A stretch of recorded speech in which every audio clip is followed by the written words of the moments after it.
Welcome to Matters Financial and Geopolitical from a Frontier. Thank you for stopping by. I'm always grateful. The MindSpeak presentation by Dr. Kitu is up, so is the Q&A, which was very interesting. Many interesting questions. One about negritude, which was quite interesting and well handled, I thought, by the doctor. Macro thoughts. All told, developing nation currencies have fallen to their lowest levels since 1999. Bonds denominated in those currencies have wiped out 5 years' worth of gain. It's been a dramatic move, and I think there's still further to go. We've got to keep an eye on it. Today we'll get a much better idea after the employment numbers out of the US. I went back to Nelson Mandela for my home thoughts today. There is no passion to be found playing small in settling for a life that is less than the one you are capable of living. And I'll put up my favourite photograph of him. He's dancing with some schoolgirls. I was listening to Al Jazeera's stream today, and Paula Kahumbu was on, and she was representing those of us who are against hunting, and I put up a photograph of the elephants in the Amboseli, wonderful, fabulous creatures. And if you haven't visited the Amboseli, do, because you just drive in there and there they are. It's a gigantic swamp. Going back to Mandela, I am the captain of my soul, he said. Mutua Matheka tweeted this photograph of Ascend, which is a view from an elevated position of the city of Nairobi. Nelson Mandela again, a winner is a dreamer who never gives up. Yahoo tweeted a photograph of millions of sardines migrating along the South African coast. And last thought with Mandela, it is not where you start, but how high you aim that matters for success. Political reflections: a suicide bomber struck a mosque in Saudi Arabia used by the Interior Ministry Special Forces in the southwestern city of Aba on Thursday, killing at least 13 people, the ministry said. The Express Tribune tweeted this photograph. Explosion took place as worshippers were praying at a mosque in Saudi Arabia. And that took me back to some thoughts I'd had previously, and I think, the Barbarians are not at the gate, they are already inside. Islamic State, also known as ISIS, later claimed responsibility for the attack in a statement circulating on Twitter. The group said a suicide bomber had infiltrated a military camp for the Special Emergency Force in Asia province. It did not specify that the attack was in a mosque. The mosque in Aba was part of the local headquarters of a state security unit called the Special Emergency Force, the spokesman was cited as saying. France is looking for warship buyers after cancelling the Mistral deal with Russia, and it's a pretty impressive ship. Put up a photograph of it this morning as I was driving in rather quickly because all the schools are off at the moment. I was listening to BBC Newsday, and it said France was deploying search planes around Réunion Island, and I sort of said rather cheekily, looking for goblins chucking debris into the sea. I went back to Michel Chossudovsky, who's an interesting chap, and put up a link for a YouTube piece of his on cyber war, economic war, covert war, theatre war, proxy war, and nuclear war. Umar Haq said this morning. That debate was like sparring intellectually with a meth head while he shoots up with one hand and picks your pocket with the other, which was pretty delightful. Economists expect the payrolls report to show that 223,000 jobs were created in July. The euro is bouncing up 109.40. That's bouncing off a 2-week low of 108.47 earlier this week. Dollar index around the 97.75 level. Japanese yen 124.77. Dollar yen touched a 2-month high of 125.015 just on Wednesday. Sisi 0.9814, the pound below 155, 154.96. The Aussie firmer at 0.7372, and that's had a little bit of a bounce. India rupee 63.795, South Korean won 1165.41. The real is at a 2001 low 353.39, and I'm still looking for 4. Egyptian pound 783.03, and the South African rand 1272.62, looking for 14 in that regard. Nanex LLC longer look at currency reaction to the Bank of England yesterday. The Bank of England were more dovish than expected, and sterling sold off. I'll put up a 1-month chart for you to take a look at. Dollar index, let me put up a 3-month chart. My target remains 110, obviously. Near term, today's payrolls will be key. Euro dollar back up to 109.42, and I think that's more euro sterling buying than anything else, or short covering. Gold in worst weekly run since 2004. Gold held a weekly decline, marking its worst run in 11 years before a US payrolls report that will guide the Federal Reserve in determining when to raise interest rates. Bullion for immediate delivery is now trading at 10.93 in point of fact. It's probably unchanged now on the week, touched a 5-year low on July the 24th. I'll put up a 6-month chart, and I still expect it to melt down to below $1,000. Crude oil, a little bit of a bounce this morning, above 45 again. I think it's headed to below 40. Dairy drop drags food prices down in longest run in 16 years. That's an interesting development as well, and that's a positive, I think. The biggest drop in dairy prices in almost a year helped drag down global food costs for a 9th month, the longest stretch of decline since 1999. An index of 73 food prices fell 1% in July, lowest since September 2009. Dairy product costs slumped 7.2%, the most since August 2014, to a 6-year low.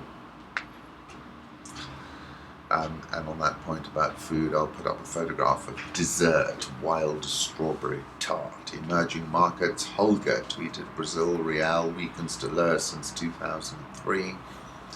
Rousseff's approval rating is at 8%, my target remains 4. And then Holger again, ruble drop reached 30% since May. This is the reversal in the price of oil.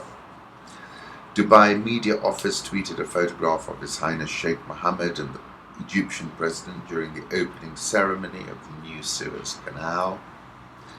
Sisi said Egyptians have made a huge effort so as to give the world this gift for development, construction and civilization. No hyperbole there. He said Egyptians had shown their ability to efficiently make history and leap to the future for the prosperity of humanity. Among those at the ceremony were the French President Hollande, King Abdullah of Jordan, and King Hamad bin Isa Al Khalifa of Bahrain. Palestinian President Mahmoud Abbas, Kuwait's Emir, and the Greek Prime Minister Alexis Tsipras all attended, and Omar Bashir. I'll put up some photographs from that celebration, and one of the Suez Canal, and a photograph I liked of the celebration of the aeroplanes flying in this sort of love heart. Times of India tweeted, the Mozambique president is currently in Gujarat. He's saying Gujarat is now on my CV. Profits in South Africa, this is interesting, rose 14%, and the rest of Africa rose 31%. That's Old Mutual. South African all share fell 0.59% yesterday. It's up 5.412% year to date. It's done quite well. Dollar rand, let me put up a 6-month chart. My target is 14. Egyptian stock market is down 9.097% year to date. It fell 0.83% yesterday. Nigerian central bank bans foreign currency deposits in lenders. Banned banks from taking foreign currency deposits as Africa's largest economy seeks to control financial flows and avoid speculation against the local currency. Only wire transfers to and from domiciliary accounts are henceforth permissible. Some Nigerian banks, Guarantee Trust Bank, Fidelity Bank, sent text messages to customers at the weekend informing them that they will no longer receive foreign currency deposits in cash, citing large volumes of the funds in their vaults. The step will curb speculation on the Naira.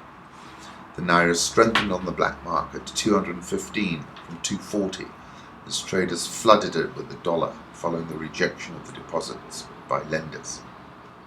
Currency gained further on Thursday, advancing to 208. I wonder where it is today. Nigerian all-share is down 9.123% year to date. The Ghana Stock Exchange is down 3.803% and at a 4.5-month low.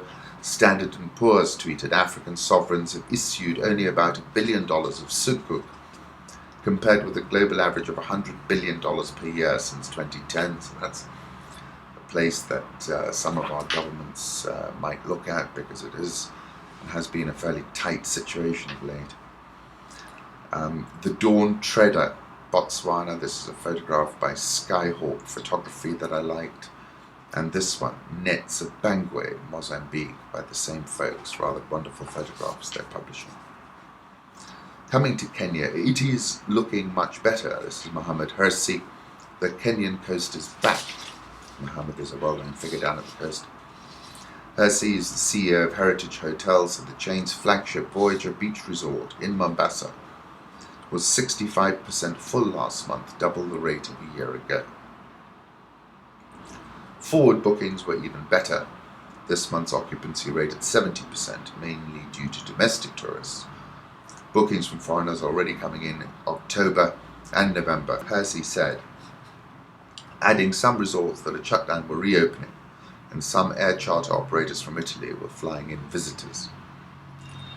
Mahmoud Jan Mohammed, chief executive of TPS, which operates luxury hotels, lodges, tented camps, said interest was picking up, but that a turnaround in the sector was still some way off. There are obviously more inquiries. A number of operators are now beginning to sell Kenya, but to expect a recovery before the middle of next year is not being realistic, he said. Let me put up a photograph of the Serena Hotels, the pool and the sea that I took some years ago, but I'm sure it still looks just like that. I'll also put up a photograph of the beach and the sea, a very calm sea that we took on the south coast when we were staying at Southern Palms. And according to Bloomberg, Kenya is reviewing its Air France-KLM partnership in airline after loss. I've been talking about this for a while. The state may increase its shareholding in the airline if a capital injection dilutes shares of other principal shareholders.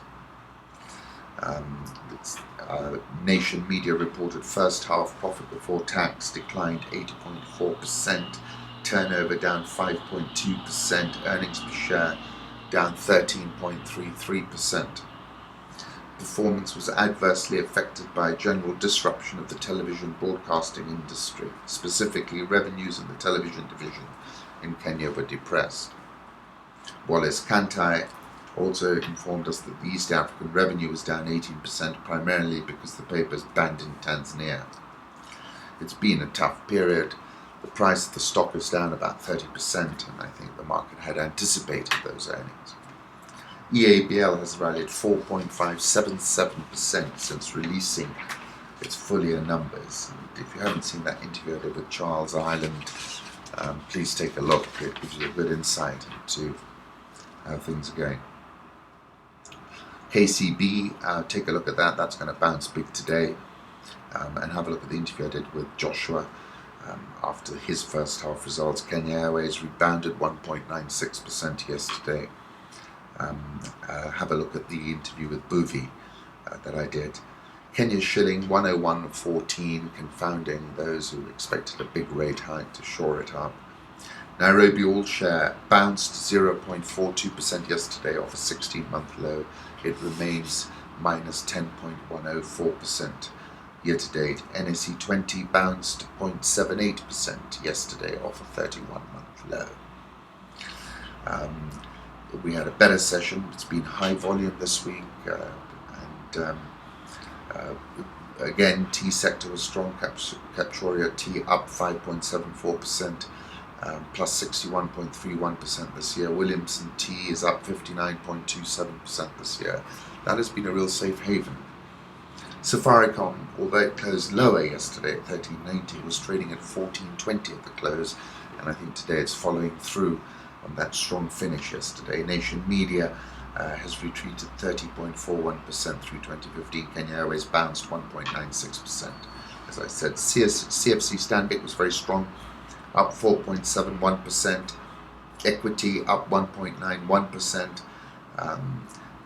And equity has rebounded now about 8.28% since release, 8.1% since releasing its first half numbers. EABL was of course strong as well, up 4.577% since releasing full year results. Once again, thank you for stopping by, and I trust you have a great weekend. Speak to you Monday.